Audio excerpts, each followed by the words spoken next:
Hi, welcome to my channel where we provide an alternative view to the common narrative. Today we're going to talk about the controversial subject about Israel and the Palestinians and Hamas and the recent attack that Hamas has basically executed on the Israelis about a couple of weeks back. I know it's a controversial subject. There are a lot of emotions, and I also understand that the pro-Jews like to accuse people of being anti-Semitic when they criticize Israel. But as I've said in my previous videos, Israel is not Jewish. Jews might be Israelis, but Israel is not a Jewish state, not by all measures and any logic. They would like to present it like that, but it's a fallacy in that case. So we all know that Israel was basically carved out of the Middle East by the British in 1948. Now, I'm not going to go into the history. There are lots of videos where you can watch the history of Israel. And there were a lot of atrocities committed in the last, say, 75 years. And there is no solution at this stage. And because Israel is so much protected by the by the US, and is so powerful in terms of accusing anybody that is against Israel as an anti-Semite, and abusing the atrocities called the Holocaust to such an extent that it's actually a disgrace for the Jewish people to make so much demands on Germany in terms of Holocaust reparations. And if you really know who gets compensation for that, that is even your uncle's aunt who wasn't even in Germany or wasn't even in the concentration camps. But you get money. So Israel was basically supported by the money coming from the US and of all the reparations or compensations that Germany paid to the Jews. No other nation has received this type of, no, not nation, religion. Because Jews are religion. A nation is Israel, but they are not Jewish. They are just a Middle Eastern country where there's about 52% Jews. It's not a Jewish state. But they have been supported by these two major economies and have been protected by the Israelis, by the US. And as far as I remember is that nearly all Security Council resolutions against Israel have been vetoed by America. And even those few that have been passed through have been ignored by Israel itself. And most of that stuff that I do know is that they have ignored basically the resolutions which prevents Israelis from occupying Palestinian lands and create settlements there. They just don't care. If you look at the maps of what Palestinian was, say 20, 30 years ago, and what was supposed to be a state for the Palestinians, that has now shrunk to mere small patches in that area, if you want to call it. Now, the general narrative that the Israelis always present is that they are the victims and poor them, and the Palestinians are usually the bad people, and they are the animals. Now we have that on the one side we have Hamas, which is mostly active in Gaza, and which have been elected by the people in 2006, as far as I understand. And then you have Hezbollah, which is in Lebanon and in the West Bank. And then you have, I think, a third party, but I'm not totally sure what their name is. They have a funny name. But those are the two most important, call it, organizations that are accused of terrorism. Now, one has to define what is terrorism in any case. Terrorism basically is when you target civilian structures in order to create fear, terror, so that you can either force, if you do it on the Israelis, that the Israelis will, citizens will pressure their government to make changes. And if you do it on your own people, that is like mobilizing support for, or making them fear in order to support their cause and mobilize them to join them in a fight. But what is really terrorism in this case, where we have the Palestinians? The Israelis are always constantly claiming they have the right of self-protection. They must protect themselves. They have the right to do that. Well, on the counter, like on the flip side, you remember there's always two sides to the coin, and that is why we are talking about an alternative view. What is the right of the Palestinians? Do they have the right to protect themselves? Well, if the Israelis have it, then the Palestinians also have it. Does the Palestinians have an army? No. Do the Israelis have an army? Yes. So what form of protection must the Palestinians then do? Well, the only thing is guerrilla war. And guerrilla war is a form of terrorism. Depends on which side of the border you are, or the fence you are sitting. I surely believe that the Hamas and so on, they believe they are not terrorists, they are freedom fighters. And for all practical purposes, they are, because they have no army. And the saying goes that when peaceful democracy, what do they say? I think it's, if peaceful means doesn't bring results, in violent overthrow of your government is the only alternative. Now, for 75 years, the Palestinians had tried to negotiate. Yes, there was a number of conflicts. Yes, there were a number of battles. Yes, there were a lot of atrocities. But at the end of the day is they negotiated. And at the end of the day, they have no more options, because there is no vision or any indication that Israelis will allow the Palestinians a two-state solution, their own state. There is no indication of that. So what is left for the Palestinians to do? Only violent resistance, violent conflicts. That is the only solution left. Do I condemn the method? Oh yes, by all means. You know, violence is violence and death is death. And which why my family being killed, then yes, I would have reacted the same. But at the end of the day, it doesn't bring a solution to anything. Violence is only a means to progress or advance, at the end of the day, a negotiated settlement. Unless you conquer a total nation, you wipe it out like the Americans did with the Indians, the domestic Indians.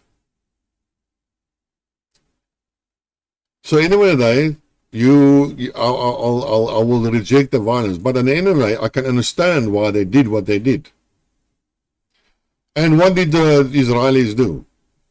Instead of fighting Hamas, and they are not fighting on us, don't kid yourself about that. They are taking revenge and bombing the most densely populated area in that region, that's Gaza, and they are killing civilian people. Now, we can read the newspaper and so on.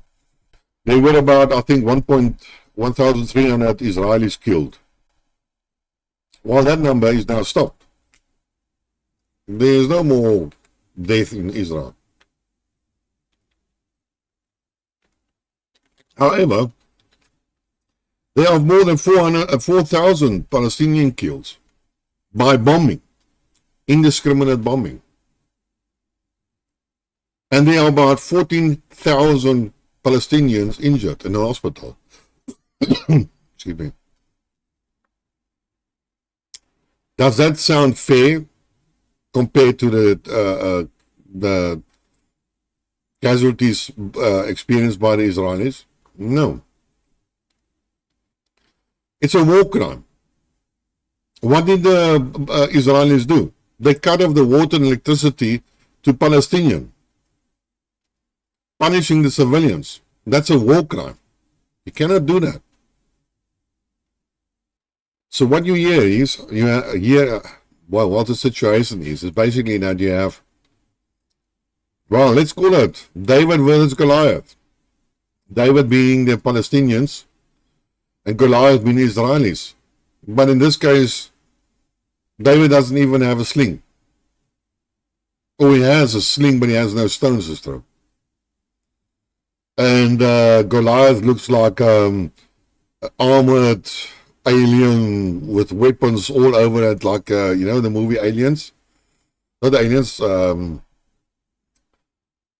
Predator, yes. Highly advanced weapons. Now, do you think that's a fair fight? No. But it's not about the Palestinian Hamas. It's about the civilians. And then what did the Israelis do? They bombed a hospital. Now, we can argue about who is responsible for that. But we all know at the end of the day, it's Israelis. There was a video out that you can clearly hear how that missile comes in at the screech and explodes. Now, Israelis wants to tell us that the Hamas fired, or that other crowd, fired a barrage of missiles. Well, I don't hear any other missiles. I only hear the single one. And then there's a group that actually investigated, and they found there's no, that missile, based on the sound of that video, had to come from the northeast, which is Israel. And they also investigated the so-called interceptions of communications of Hamas. But they noticed that all of these things have so been spliced that they have lost their credibility. So anyway, there's a probability of probably 80-90% that it was the Israelis that bombed. Does the world, the Western world, condemn Israel for that? No. Under no circumstance. But how many times have the Russians been accused of bombing hospitals and schools and all this other stuff? Constantly. And then it was fake news that they didn't bomb it.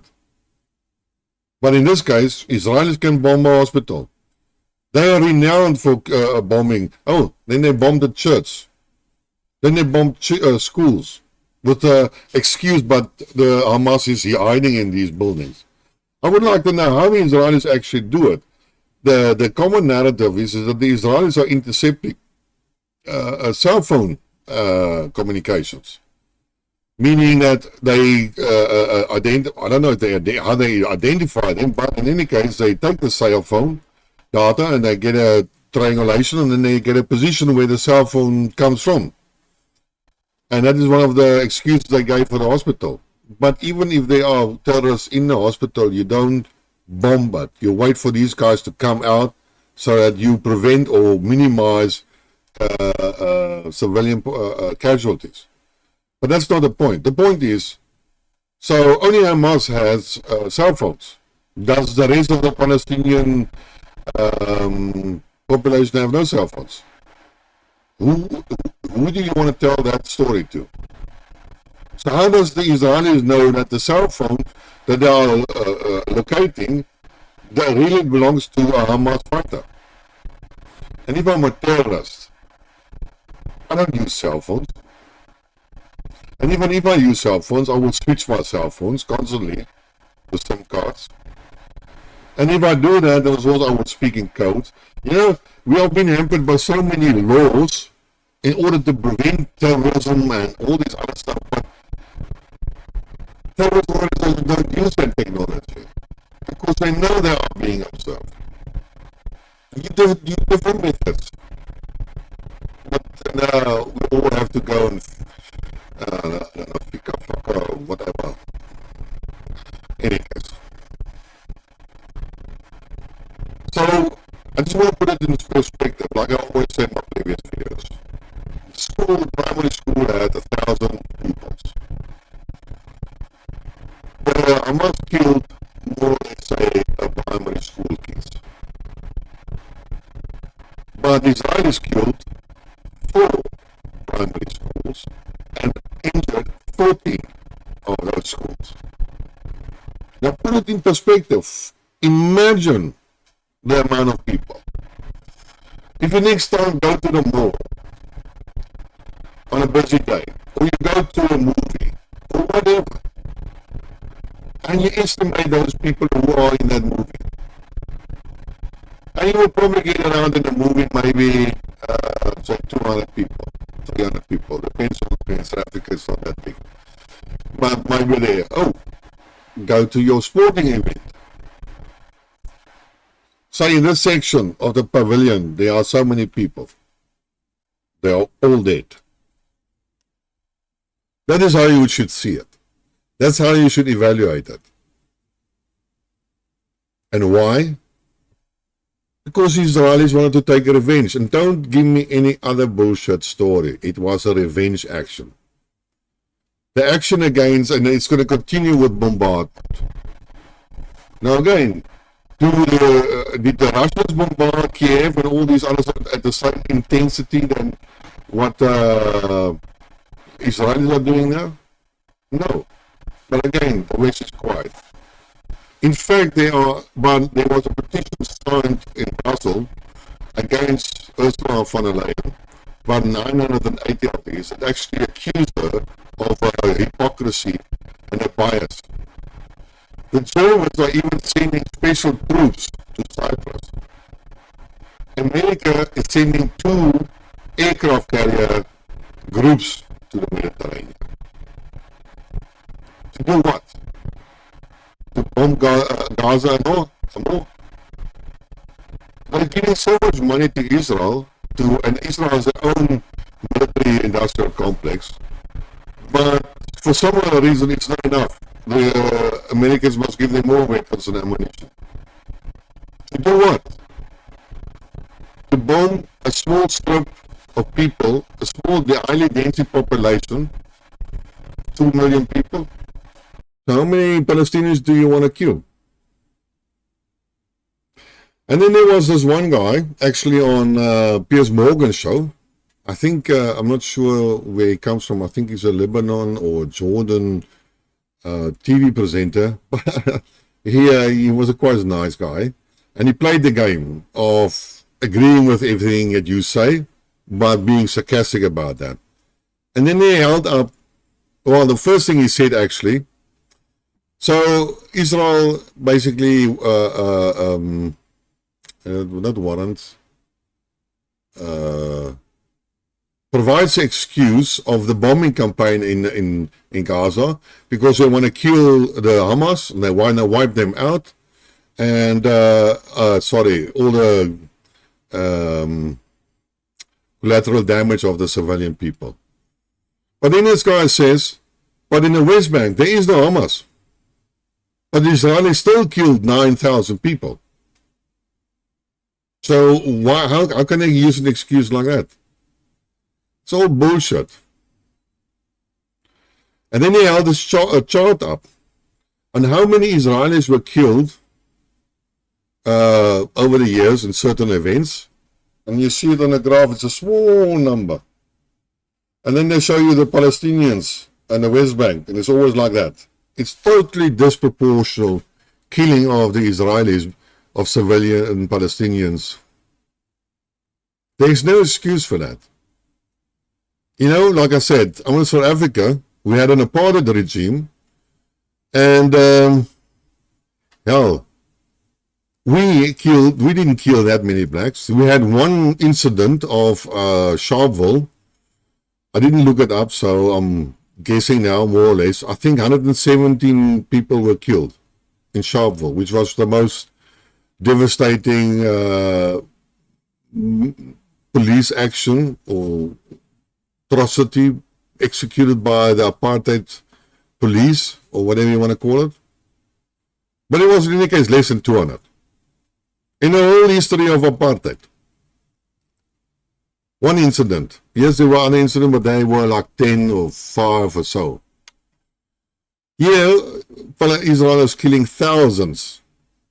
And it's just, apart from killing them, they are destroying their homes. The living. And then they're even punishing by... Well, anyway, guys, let's stop there. For the matter about these atrocities. The world had sympathy with Israel when Hamas attacked them. But then you have to also think about what Hamas' purpose or intentions were. They wanted to inflict as much as possible damage and kill as many people as they could. Which is what their motto is. Like I said, do I condemn it? Yes, but that is what they did. And why did they do it? They wanted to anger the Israelis and Netanyahu to totally overreact and start bombing the civilians and Palestinians. And they knew it would have been a very bad PR for the Israelis. And it was. From an intelligence purpose and from a military aspect, the Israelis totally failed in preventing Hamas. And please don't try to present a conspiracy theory of, yes, the Israelis let it happen because they wanted to inflict pain on the Palestinians. No, no, no, no, no. That's a poor excuse. Because at the end of the day, then I should have tackled this matter a lot more cautious. But in any case. And then Hamas wants Israel to bomb and enter Gaza. They are waiting for them there. And it will be a slaughter of the Israelis soldiers. This is not going to be, the more houses the Israelis destroy, the more fortifications and positions of cover you will give to Hamas. And the more difficult you will be for you to traverse any street or any other complex. So entering Gaza would be incredibly difficult and costly in terms of material and manpower for the Israelis. But what's even worse like that is that it's the first time that the Arab countries are united and are supporting Israel, Palestinian. And you hear warnings and warnings from all corners of the Middle East. Firstly, the Israelis had the support and the sympathy of the world when Hamas attacked. But instead of reacting on that and using it as a good excuse in negotiating, they decided they had to take revenge. And then they started killing innocent people. And the world saw it. And the Near South saw the hypocrisy in the West, the Western leaders. They saw what Biden has done, and Blinken has done, and Scholz has done, and Ursula von der Leyen has done, and Macron has done, and the British,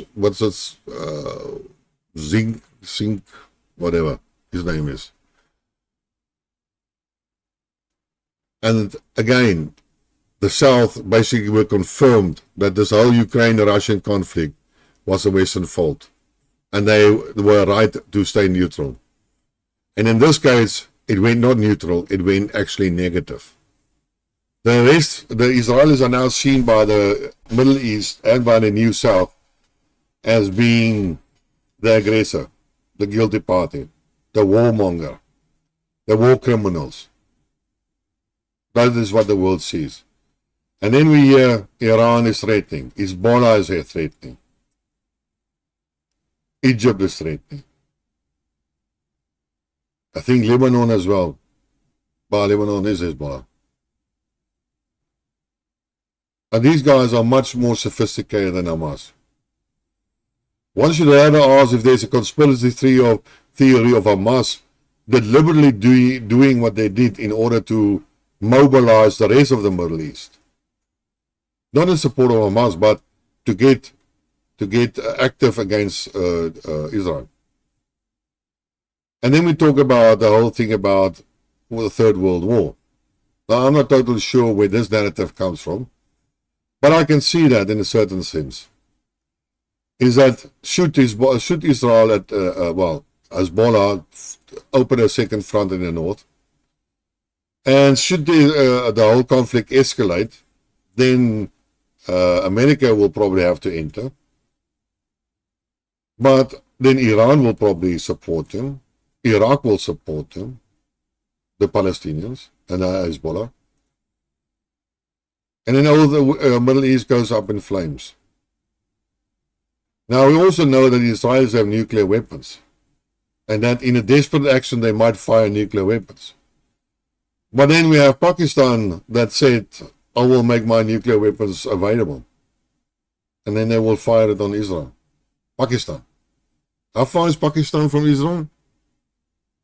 Well, now you can imagine how far it goes. Apart from that, there will be economic turmoil, chaos, with oil going up 3, 4, 5 times the price it is now. And just remember, the war will not be only in Israel. If the US or whatever attacks Iran or whatever, they will attack the bases in the UAE and Qatar. They will attack any American bases wherever they are in reach. There will be really worldwide war. Worldwide war, not in everybody's concerned, but it will be distributed all over the world. Wherever there is an Israeli embassy or a US embassy or a US military base or whatever you want to call it. But again, the Israelis are full of themselves and arrogant and same as the Americans. They cannot realize that they have nothing to gain but everything to lose. And they are already losing it, like the Americans are doing it. The days are over where you can hide behind the world of anti-Semitic and so on. It doesn't work anymore.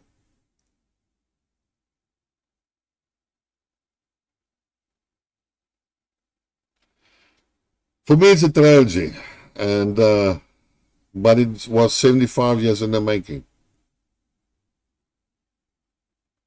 Could have been prevented, like so many other wars could have been prevented.